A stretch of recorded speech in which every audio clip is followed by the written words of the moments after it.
Tenders for Henry. I'm not happy, complained Gordon. Your firebox is out of order, said James. No wonder, after all that coal you had yesterday. Hard work brings good appetite, snapped Gordon. You wouldn't understand.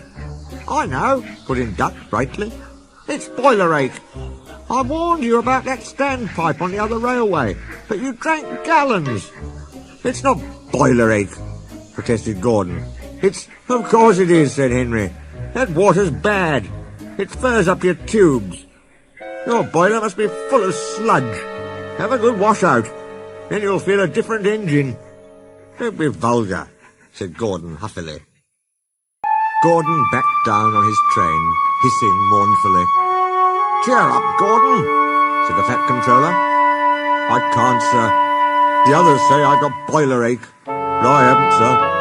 I keep thinking about the dreadful state of the world, sir. Is it true, sir, what the diesels say?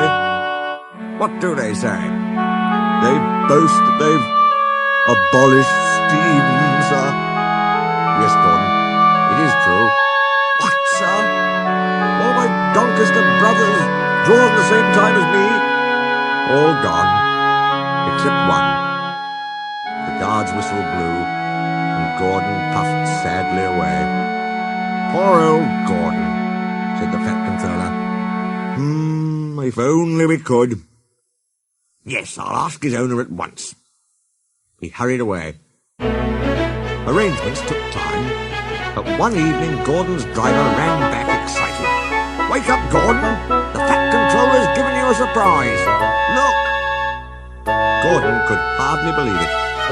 Backing towards him were two massive green tenders, and their engine shape was very like his own. It's Flying Scotsman, he gasped. The Fat Controller's brought him to see me. Oh, thank you, sir. Gordon's hoot of joy was drowned by Flying Scotsman's as he drew happily alongside. Next day, the two engines were photographed side by side. You've changed a lot, smiled Flying Scotsman. I had a rebuild at Crewe. They didn't do a proper Doncaster job, of course, but it serves. I had a rebuild, too, and looked hideous. But my owner said I was an extra special engine and made them give me back my proper shape. Is that why you have two tenders, being special? No, it's hard to believe it, Gordon, but over there, there's hardly any coal and water. But surely, every proper railway. Exactly. You are lucky, Gordon, to have a controller who knows how to run railways. Everyone got on well with Flying Scotsman, except Henry. Henry was jealous. Tenders are marks of distinction, he complained. Everybody knows that.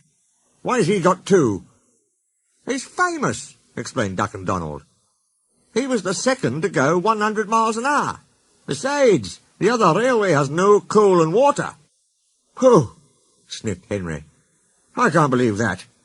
I never boast, he continued, but I always work hard enough for two. I deserve another tender for that. Duck whispered something to Donald.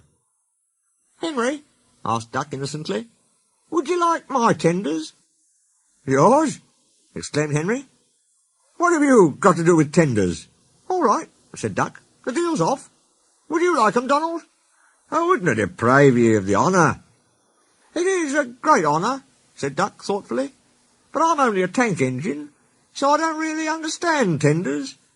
Perhaps James might. Sorry I was rude, said Henry hastily. How many tenders have you, and when could I have them? 6.